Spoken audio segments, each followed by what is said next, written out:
Okay, about homicide, you were saying on Yes, board ship. it's rather not a warlike story, but it happened in war, and suddenly, a few weeks before the Battle of the Coral Sea, we were steaming around in the Coral Sea, blacked out as usual, and I was in the plot just behind the bridge of the Australia, and we heard screams coming from the upper deck. And sailors don't normally scream, and they were rather bloodthirsty screams. And then everything seemed to happen at once, and a couple of people came up and said, so-and-so's, somebody's been attacking him, and we've taken him down to the sick bay. And it was all in the dark. We couldn't really work out what it was. But what had happened was two people had attacked another one and knifed him, I think, 37 times, and he was being pushed through the guardrails, and he was hanging onto the guardrails, and enough other people came along when the screams went on to stop them pushing him out and to get him in and to get him down to the sick bay. And for about 2 days, we were still steaming around in the dark, and every time one went up on watch, one thought, I wonder who the murderer is, and because the chap finally died, and we all wondered what it was all about. What it had been was actually a homosexual triangle, which was something that us innocent little midshipmen didn't know anything about in those days. And one of the three had decided he didn't like that anymore, and he said he wanted to stop, and they said, you can't do that. And he said, well, if you don't let me get out of it, I'll report you. And they said, oh, come up on deck and we'll talk about it. And when they got him on deck, one of them held him, the other stabbed him, the idea of pushing him over the side. It became a very interesting case, and this is what I'd like to tell people about, particularly my lawyer friends. As I say, we heard the screams. One person on the bridge, who was the signalman, who'd been on watch for 2 hours and had very good night vision, looked over as soon as the screams began and saw 3 figures. He saw 2 of them obviously attacking the third. And then the screams went on, and gradually a little group of 3 people came from forward and then 2 people from aft. He couldn't recognise anybody. That's all his evidence was.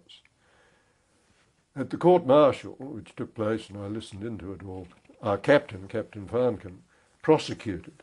And he said, right, we know that much, we don't know who they were. And then he called the 2 people who'd come from forward, and their evidence was that they'd heard the screams, they'd come down, and there they'd found Stoker Elias and leading Stoker Gordon with Stoker so-and-so, and they said, somebody's been attacking our friend, let's get him out and get him down to sick bay. And they recognised the 2 figures. And then somebody came from aft who also recognised the people. And the combination of the person from the bridge who had seen the figures but not recognised them, but knowing that they were doing the murder, and then the others who came from forward and recognised the other 2, was enough to convict them of murder. It was a very interesting court-martial, the first I'd ever attended. I listened into it all. And a chap called Trevor Rapke had come down from Darwin. He was a young lieutenant in the Naval Reserve, and he finished up a judge here in Victoria, a criminal lawyer, and he was brought down to defend them, and he lost against the captain, who in his spare time had been a student of law, and won the case. It was very interesting, as I say, but that was just an interlude before the Coral Sea. But I can remember walking along the upper deck, going on watch at midnight, thinking, I wonder who the murderer is. We didn't know for 2 days. And although the chap lived for 2 days, he did come conscious. The doctor did say, who did it? And he said, how am I, Doc? And the doc said, you'll be all right. Who did it? And he said, Gordon and Elias did it. And this wasn't accepted as evidence because the doctor had told him he'd be all right. If he'd said, you're dying, it would have been accepted as a dying deposition from somebody. But it didn't come out. But at least it told the commander who they were. He grabbed them, put them in the lock-up, and from then on, all the process proceeded. Anyway, So these people were convicted? They were convicted and sentenced to be hung, and we practised all next day hanging them from the yard arm And then the Navy officer heard about it and said, "Stop, you can't do that, it's the 20th century." And so they were taken back to Australia and finally commuted to life, and I think they got out sometime after the war. Anyway, that's... I've heard of these stories before, on merchant ships especially, but also on Navy ships. Did you come across this any time before or after in your career? Are we talking of murder or Murder. homosexuality? Well, murder. I can get onto homosexuality No, I didn't later. get... And I didn't really understand all about this homosexual business either. There's been a certain amount in the Navy since then that I've been mixed up in as the senior officer. I've had to sort of decide on situations. Now I think it's not exactly compulsory, but it's permitted. For them to murder someone, it must have been a very strong stigma. It must have been a very strong stigma, and I think it was. And the fact that the other chap was threatening to report them to them, that meant, well, we've got to get rid of him. Whereas today, that would never happen. What would have happened if someone found out that a sailor was homosexual, or an officer for that matter? I don't think they would have really been court-martialed. I think they would have just been quickly thrown out of the service. And I have known officers who... There was one who was a captain of a corvette here just after the war, about the same time as I was captain, and he was found carrying on with his steward in his cabin one day, and he was sort of sent for, and he left the Navy. His resignation was accepted the next day. Now I suppose it's still not quite right, but it's more accepted these days than it was. And if you're a bit that way inclined, long months at sea, you can imagine, everyone's sexual to a certain extent. That's why sailors like to get to a port and go ashore. Wife in every port. It's perfectly understandable. Anyway, that was the story. After the war, you were... After the war, first of all, Murchison, up north, that I mentioned earlier, the frigate, including quite a lot, about a year almost in Japan, Japanese waters, being part of the occupational force and going around to the different ports. Interesting time getting to see the Japanese in their home country. Then back to Australia, we did a certain amount of training out of Sydney, and then I was appointed to my first command, which was a corvette called the La Trobe, down here at Flinders Naval Depot, training ship. I would load up with new recruit ordinary seamen or even junior officers and go out for a week's cruising around Bass Strait, coming round to Melbourne, going round Port Phillip, back to Western Port. Had a year doing that. Very interesting. One's first command is always very exciting. I'd had sort of temporary command during the war of the little boats I'd mentioned earlier, and also for a moment or two the motor gunboats, but this was my first proper command, a corvette, and very enjoyable. From that, after a year of that, very much peacetime Navy, I went as an ADC to the Governor-General, who was then a chap called Bickel. He'd been a Labour politician, an unpopular posting or appointment, but once he got there, he did a very good job, I think. He'd been there a year when I got there, and the services had given him, I think, rather bad officers, partly because they thought, he shouldn't be the Governor-General, we'll send him so-and-so. And they'd all left by the time I got there, either had resigned from the job or had been sacked by him. So I sort of entered in a rather funny sort of feeling, and it took us both, I think, a couple of months to understand one another and for him to accept me. There was also an Air Force ADC and an Army ADC. And one day he sent for the Air Force ADC, and he came out white-faced from the Governor-General's office and said, "I've been sacked. And he wants to see you," he said to the Army aide. So the Army aide goes in. He comes out and says, "I've been sacked too, and he wants to see you, Dacre." So Dacre goes in all trembling, and Mikkel says, "Dacre, I've just got rid of so-and-so and so-and-so. I don't think they've been doing their job. I don't think they've been loyal to me. I want you to do the job alone from now on. That all right? I said, aye, aye, sir. And so I had an interesting, at least 6 months, I think, of my time there. I was the only aide, and we took him all around Australia. Fascinating trips by old-fashioned aeroplanes, the sort of DC-4s we had then, up to Darwin and right down through the centre by road. And generally, very interesting time being an aide to the Governor-General. And then I virtually asked the Navy. Mikhail wanted me to stay on for 2 years, and I said, no, I think I ought to get back.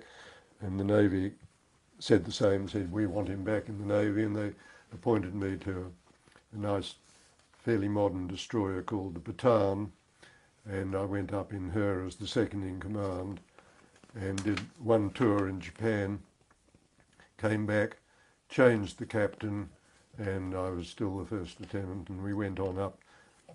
We were in Hong Kong, where I'd seen my brother there. He'd been in China as a diplomat, and we sailed from Hong Kong, and that very day the Korean War broke out. So we were in the Korean War 2 or 3 days after it began, and we went straight in, and we were escorting troops across from Japan to Busan and the southern end of Korea, and that began the Korean War for us. And the first 6 months of the Korean War for the Navy particularly, and for the Army, that's when the North Koreans pushed the South Koreans right down almost into Busan. We were operating on the west coast, which at first was friendly country and suddenly was enemy country as they pushed their way down. And we had some interesting engagements with shore batteries, which the North Koreans were setting up, and they were sending junks down ahead of their... They didn't have much navy.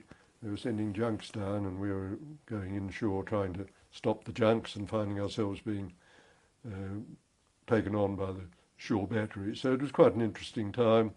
And then we did the landing at Incheon, which was a brilliant move by MacArthur to land well behind the enemy lines when he was still in danger of being pushed out of the bottom of South Korea at Busan. He bravely took this decision to go into Incheon, and it really changed the course of the war. By that time, more and more soldiers were getting into the country. They had very few to begin with. They'd hoped to win it in the first place just by the air, I think, but the air was unable to do much.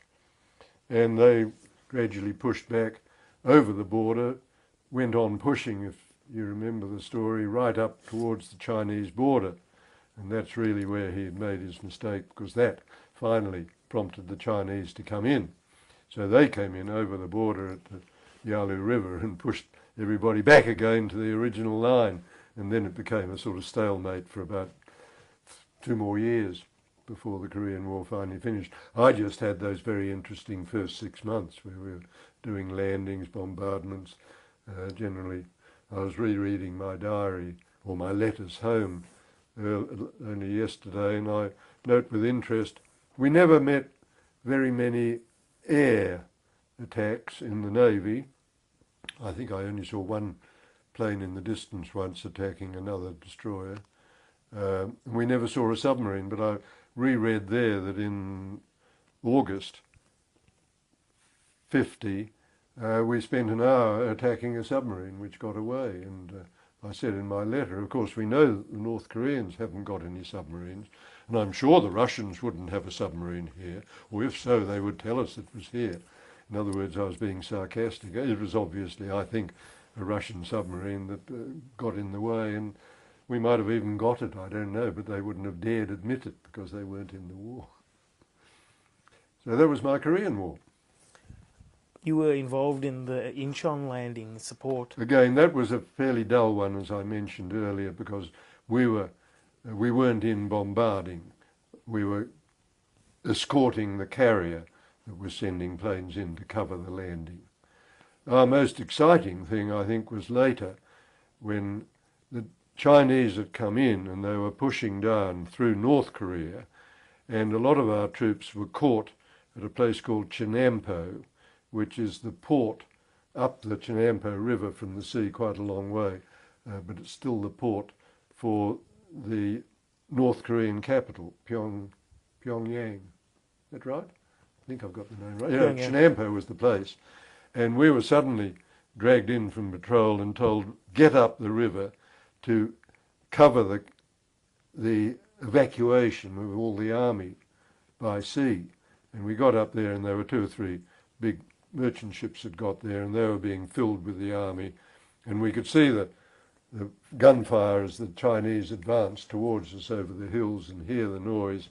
And finally, just on sunset, the last of the ships slipped and went downriver, and we were told, right, smash the port to bits before you leave. So we had, I can only describe it as great fun really, a point-blank range with all our 4-inch guns, our pom-poms, even our sort of machine guns, firing at the port to destroy it before the Chinese got into it. And it had been a fairly risky trip upriver. Two ships had failed to get up.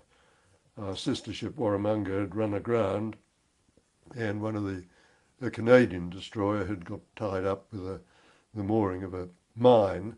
The mine fortunately didn't go off, but it got tied up around the screw, so those 2 fell out. There were only 4 of us got up, and that was described by O'Neill, who wrote the official history of the Korean War, as the most dangerous naval incident of the war. So that was quite something to have been in. Excuse me. Apart from that, did you ever actually go on land, on shore? No, I didn't.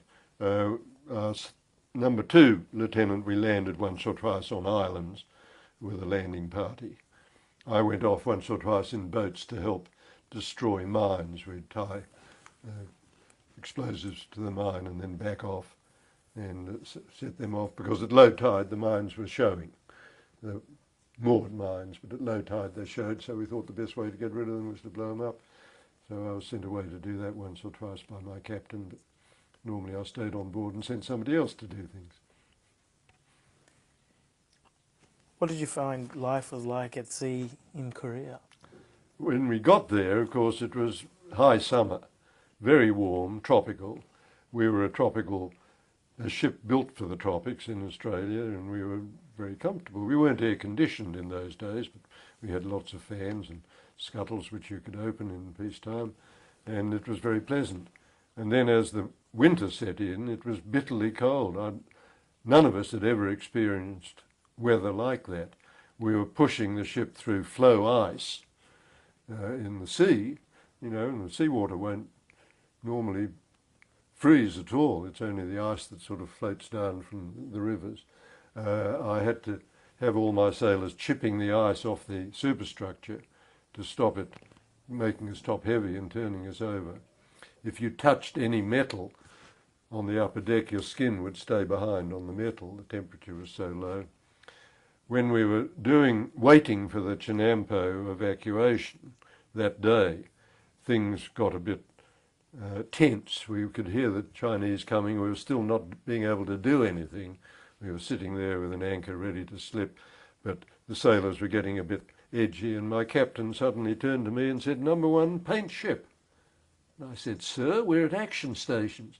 He said, "I know, well, make sure they keep to where they are around their own guns and the superstructure, but just get their minds off worrying, give them something to do." So I said, "All right, all hands go down, get paint pots from the paint shop, up on deck, paint your own guns and the superstructure near it." So this all went, and they put a lovely coat of paint, and we were looking a bit rusty by then. We'd been operating for some months, and this was fine, and finally we finished that, and we did our bombardment, and we got off downriver safely.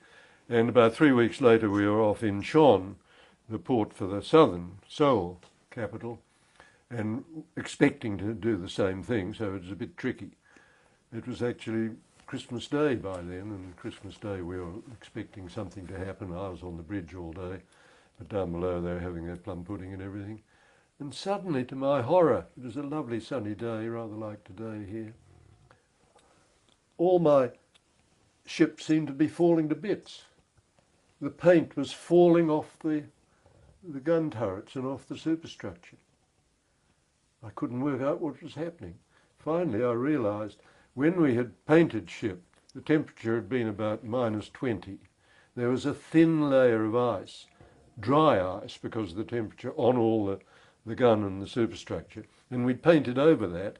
Finally, 3 weeks later, the temperature had risen to 0, and the ice was melting and all the paint was dropping off in flakes, in strips of paint.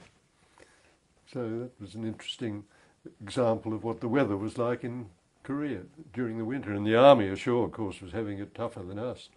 Although a ship can be colder than a dugout, but at least we were in a ship. We had no heating or anything. We had no cold weather clothing at first. We had to borrow that from people and pinch it from the Yanks. So it was an interesting time, Korea. Did the North Koreans ever? What sort of techniques would they use to try and attack ships? And, did you ever face any sort of those? No, purely these shore batteries that they'd set up very quickly, and they would move them very quickly. Once we started firing at them, they would sort of disappear. And on one occasion at the Haeju River on the west coast, they obviously disappeared, went down the back of the hill, and suddenly they were firing at us from another headland.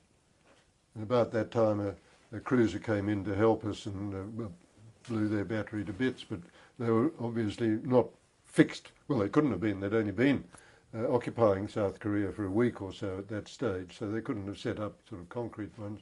But they were very efficient. They straddled us straight away. The captain had backed in. We were going in looking at a couple of junks that we wanted to board, and he'd backed in because he must have had a premonition that he might have to get out in a hurry. And as soon as they started firing at us, we started firing back. And he said, "Full ahead." And something went down in the engine room, went wrong down in the engine room, and there was a puff of smoke, and we stopped dead in the water, which wasn't really the intention. And we were being straddled. The shells were landing short and over, but they didn't hit us. I had a charmed life right through my Navy. And the engine room quickly sorted out what it was, and within a couple of minutes, as the cruiser came in to take over from us, we were doing about 20 knots, heading out, leave them to it. Because they were quite big guns they had ashore, obviously. At the time, did you see the Korean War as a futile exercise? Oh, no. We thought it was the beginning of World War III, almost. My letters that I wrote to my mother at the time, I was being quite sort of philosophical about it all and wondering, I thought Russia would come in. I didn't think of China so much, but I knew Russia was behind the North Koreans, obviously, and I thought they would come in, and I thought it had the makings of World War III. And that shows up in the letters I wrote home at the time. In fact, it was China who came in. And if MacArthur had been allowed to go over the Yalu River into China, which he wanted to do, and we would have supported him because we were being, at one stage, shelled from the Chinese side of the Yalu River, but we weren't allowed to shoot back because that was Chinese territory. We were only allowed to shoot at North Korea. So we were all for it, but I think if we had gone over, it would have turned into a much bigger war. It could well have been. Now it's the forgotten war, as you suggest by your question. But I think at the time it had all the makings of what could have turned into a world with Russia. After all, Russia had been on our side in World War II, and all the Cold War had been fear of Russia, and that could have been what triggered it. When did you start to take note of communism? Certainly not during the war, really. I mean, during World War II, because they were on our side and we were losing good ships on the Arctic convoys trying to get help to the Russians. I don't think we ever really trusted the Russians from what we heard about them. They didn't seem to be terribly nice people to fight alongside, let alone against. But communism, because they were on our side against fascism and Nazism were the two things then. So it gradually became apparent, I suppose, certainly by 1950, and that's 5 years after World War II had ended, the communist threat was the main thing. North Korea proved it by suddenly invading South Korea. Then as we sailed south, I remember, I think I said something in one of my letters, we were going down past Vietnam, and that's probably where the next one will be. Again, the powers that be after the war split these countries into two, North Korea and South Korea, with an arbitrary line through the middle. Vietnam, North Vietnam, South Vietnam, Germany, one Germany, two Germany. No way to sort of really do your diplomatic sorting out after a war, and it could have led to World War III, I think, eventually. Fortunately, touch wood, it hasn't. But one certainly became more and more aware of communism as being the then threat. And I never believed what's happened in the last 10 years, that it would suddenly sort of, except for North Korea, they're the only ones really left. China, although still theoretically communist, they're becoming very democratic really now. And they're good friends, we're meant to be friends with them. North Korea is still rather a wild ball, I think. Did you know much about communism before the Second World War? My brother, again, being the bright one of the had studied the political science, I suppose, really, at school very much. He'd even written to Mussolini and Hitler, and each of them had sent him a book, What is Fascism and Why, and My Struggle by Adolf Hitler. He was very interested in the Spanish Civil War, which I didn't really understand at the time. He was much more aware of what was going on in the world and that sort of thing, and he made a very good diplomat after the war, except that he was killed not long after, just after I'd been up in Korea. He was drowned trying to save a mate in Formosa on his way back here.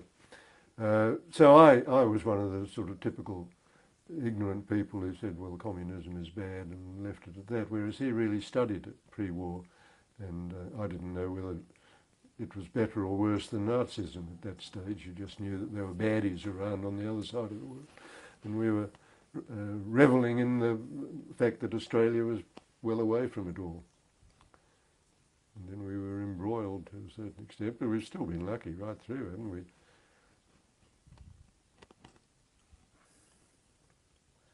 You were at Beekoff before the Korean War. Oh yes, well we did 2 trips in the Murchison and one in the Bataan there. Tell us about your Beekoff tour. What sort of activities? Well, again, we had really quite a pleasant peacetime sort of tour. A ship in port is always, it's known as showing the flag, and we were based on Curie, where all the Australians were. So when we were there, I had friends in the army. I'd go off with them, and they'd perhaps even come to sea for a short trip with us. One always liked having army people on board. I'll digress for a moment and say on the way up for the Korean War, a chap called John Althorpe was a friend of mine. He'd been ADC to the Governor of South Australia when I was ADC to the Governor General. And he said he wanted to work his way back to England. And I said, well, I'll give you a trip up to Japan. And my captain agreed, so we took him with us, and we used him as our landing officer up in the Northwest Islands, where they're always picking up boat people now, and he would dress up as a soldier and go ashore. And finally, when the war broke out, we landed him in Okinawa and said, well, you're on your own from there, chum. And he somehow got a trip to the States and arrived back in England, where he became equerry to the King. And he, you may remember, is the chap who then, when he got married, he invited us to the wedding. We didn't go, but his daughter was one Diana, who married the Prince of Wales. That was John Althorpe. You might remember seeing him at the wedding. He'd had a stroke by then, poor chap, but I remember him as a dashing young guards officer out here as an ADC to one of the governors. So, you know, we used to carry people around like that.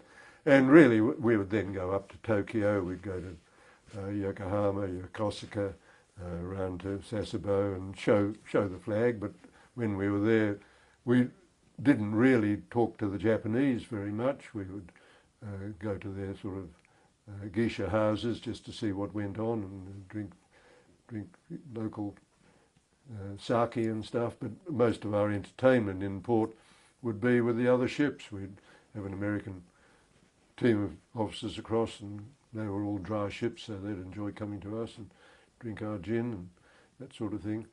So the Navy has a sort of very different life to the Army. They were all right ashore with the Japs. They had to deal with them every day. We were really just our own little cocoon in our ship, doing our job. Did you visit any of the devastation scenes in We Japan? were from Curie, it's only about 30 miles to Hiroshima. And in the Murchison, as soon as we got there, the captain said, I think I'd want to take my ship up to Hiroshima. And no other ship had dared do it because the channel was a bit winding and difficult, and we thought it was probably mined. But we said, all right, let's take the risk, and we slipped from Curie and went up to Hiroshima. The captain made sure, or the captain and I between us, made sure that every one of our sailors went ashore and wandered around and had a look at what Hiroshima really was like. And it was frightening, the devastation. I'd seen London, I'd seen Tokyo. It was so much more and so much bigger. And every sailor wandered round. We didn't know then there was any danger from the after effects, which we probably endangered our sailors' lives, but I think they all survived. I, for instance, picked up a bottle that had melted in the blast and fallen over and then solidified.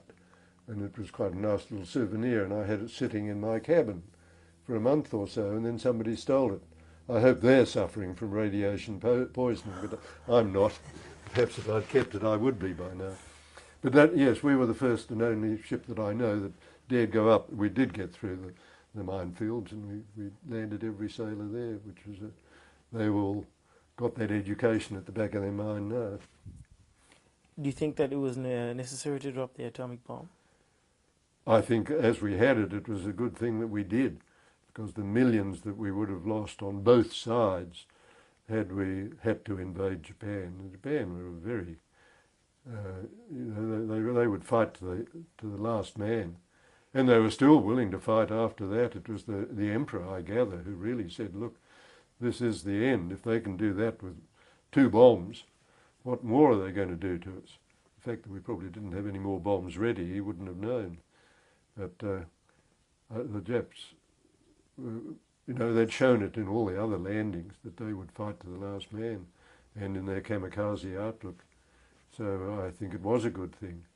I'm delighted we've never used one since. But for people to blame America now for dropping an atomic bomb, I think they forget what the alternative would have been. And we were just getting ready for it, we were just beginning to get the sort of preliminary orders of where we might land and so forth. And the thought of the carnage that would have resulted. So bad luck on Hiroshima and Nagasaki, but they did bring the war to a close. Throughout the war, did you see yourself as fighting for empire? Well, we've certainly started that way, yes. I mean, we were still very much the British Empire.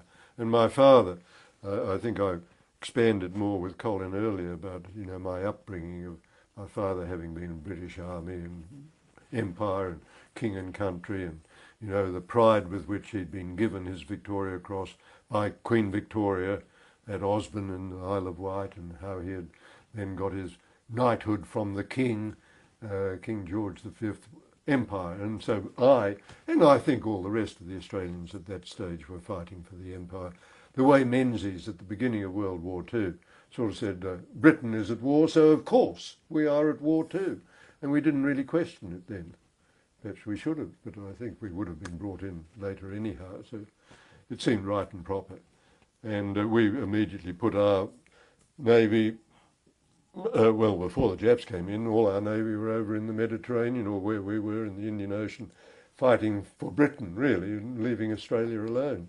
But then when the Japs came in, our Prime Minister Curtin quite rightly said, "Hoi, I want that division back and I want the ships back," and we had to defend ourselves. But it was the empire then, such as it had been built up over the centuries. And my father, had been an empire builder in India, and the Northwest Frontier in 1890 was his first action. It's 114 years ago. And then in Africa and everywhere, it was definitely the empire then, the greatest empire the world had known, really. Now it's poor little England again, and Australia trying to be independent and different. Did you see yourself as an Englishman during the war? No, I was firmly was Australian. I got accused of being English because apparently Colin says I still speak a bit English-like, but that's because I was brought up by English parents. But no, I came out. I can't remember England then. I knew it when I went there later during the war. But I came out at the age of 1, and I was an Aussie. I'm proud of it. You can always find out whether a person is really English or Australian by finding out who they barrack for in a test match. And it was always Australia, even when England was beating us, I would barrack for.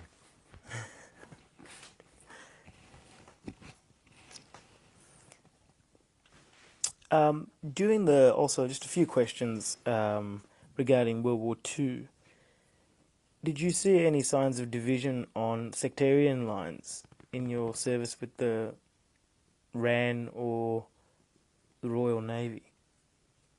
Sectarian? Talking religion? Well, yes. No. Or ethnic? We had very few ethnics. We had one or two Torres Strait Islanders occasionally who were very good sailors. But I think they were after the war. I don't think we had them during the war. Religion, most people were allegedly Protestant or Church of England.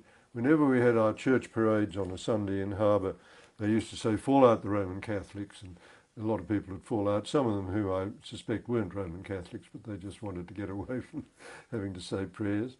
There were only about 2 Jews that I knew of on board who were nice people. I can't remember anything that, apart from the sort of funniness of saying, oh, you're a bloody Catholic, you got out of it again, that sort of thing, but nothing more than that, I don't think. I'm interested that you asked that. Colin asked something much the same earlier, and was asking whether my parents were religious, sort of thing. Religion somehow never worried me, but now I've always said that I think the final battle that will ruin this world will be religion rather than race. Race you can get along with, but sometimes, look at Northern Ireland, they're the same race, but they just can't sort themselves out between Catholics and Protestants. Look at all the Muslim world. What are you? What, ethnic-wise? Yeah. No, ethnic I know what you are, Yeah. but religion-wise. Well, I'm baptized as a Catholic, but I'm an infidel. Well, I think a lot of us are Heretic. infidels. I'm almost that way. But these people who are fighting the wars that are going on now, they're all absolute, what's the word? You know, they're Fanatical. and that is my fear, and it's been proved. I've been saying this for years, and in the last couple of years I think it's been proved more than ever. But no, I'd never struck anything within our own service that worried me in the least. When I had my last command, which was a big fleet tanker called the Supply, which I vaguely had in the Vietnam War, we sailed for a trip up north, and a very nice Catholic padre in the Navy called Tiger Lyons, who's still around, although he's in a wheelchair now, I see him occasionally. He came with me. We don't normally have a padre on board, but he said he'd like to do a trip up north. I hope my wife will answer that phone. And the very first Sunday, I said, well, let's have a sort of combined service up on the flag deck. And he said, certainly, what will we do? And I said, well, I'll sort of say a few words to the boys, and then I'll say the Lord's Prayer, and you'll say something, and we'll sort of prayer about. And he said, fine. And I got up and I said, well, we were going to be away for about 6 months. We've got a padre, my old friend Tiger, here. About every 3 weeks, if it's convenient, I'll probably call you together on a Sunday here so that we can all say something to the good Lord and say, I hope the folks back home are safe and that we're safe. But I don't want to make it compulsory. So anyone who doesn't want to do that in future, they can fall out now. Not a one moved. And we had our combined prayer, I suppose you'd now call it, what is the word for the two churches getting together? not unification, but anyway, there's a word for it. And we had our little service every 3 weeks or so, and he was a great fella to have on board because he was a help down in the mess decks when people had particular worries. And that, to me, personified the Navy as I've known it right through my time in it. Excellent. We'll have to pause again.